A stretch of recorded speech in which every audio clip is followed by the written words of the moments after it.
All right, so questions from Sunday morning. The first question is, explain how the power of sin is the law. Okay, so the fundamental law of the Bible is that if you eat of the tree of the center of the garden, you will surely die. So the law, the power of sin, in other words, sin's power to bring about death, is because God put a law out there that said this is the divine natural consequence of sin. If there were no law, then there were no law like that, no fundamental law of God that the natural consequence of sin is death, and that to violate his law is so serious as to prompt his judgment and condemnation. If there were no law like that, God could say, well, don't do this or this or this, but then with no backing of the law that had consequences to it. So the power of sin, in other words, what gives sin its power over my life in the terms of death, and that's the power he's referring to in this text, is the power of sin is the power to bring about death in my life. That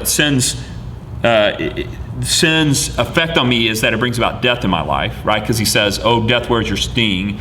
The sting of death is sin. And the way sin has its power to bring about death is that there's this standard by God that says, if you violate my standards of holiness and righteousness, you will die. And so I think that's what Paul's referring to. The next question is, of all the rapture theories, pre, mid, post, partial, etc., which seems to be most correct?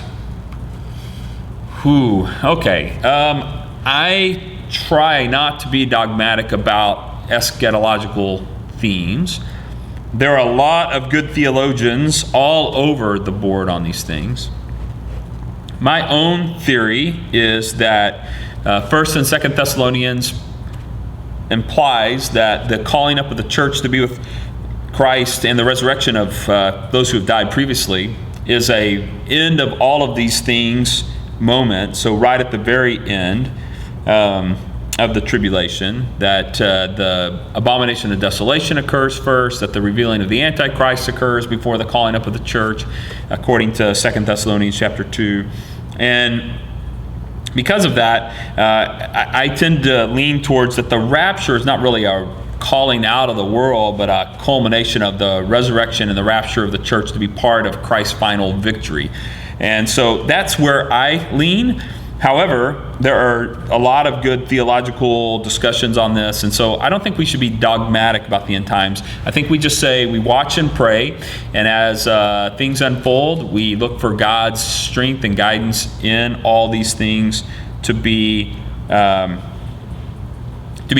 whatever the circumstances are, so that we can live godly lives, whether it's pre, post, mid, partial, whatever the theory is on the rapture or end times, whatever it is. The key to all of that is just living a Christ-like life that allows us to exhibit the kinds of attributes that we should. So anyway, that's kind of where we are on that, and where I am on that. I know there's people within the church that have pretty strong views on these things. I know we have some pre-tribulational rapture, dispensational-minded people who follow a lot of the teachings of people like Scofield. John MacArthur holds these views, and some others.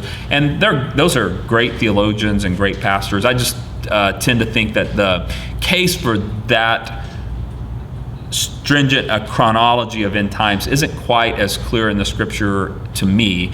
And so I lean towards, I think the church will probably go through the tribulation, but I also lean towards, I don't know that the scripture is that explicit on this, and we should be, I should, at least on my end, be careful about being overly dogmatic about end times prophecies. So that's really so if you ask which seems to be the most correct, I would say, to me, the most correct seems to be that the church will go through the tribulation, and that the rapture is really a part of a final culmination of Christ and his victory over evil, sin, and death at the very end of time and his return.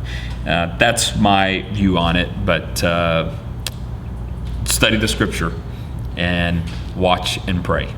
All right, God bless you guys. See you next week.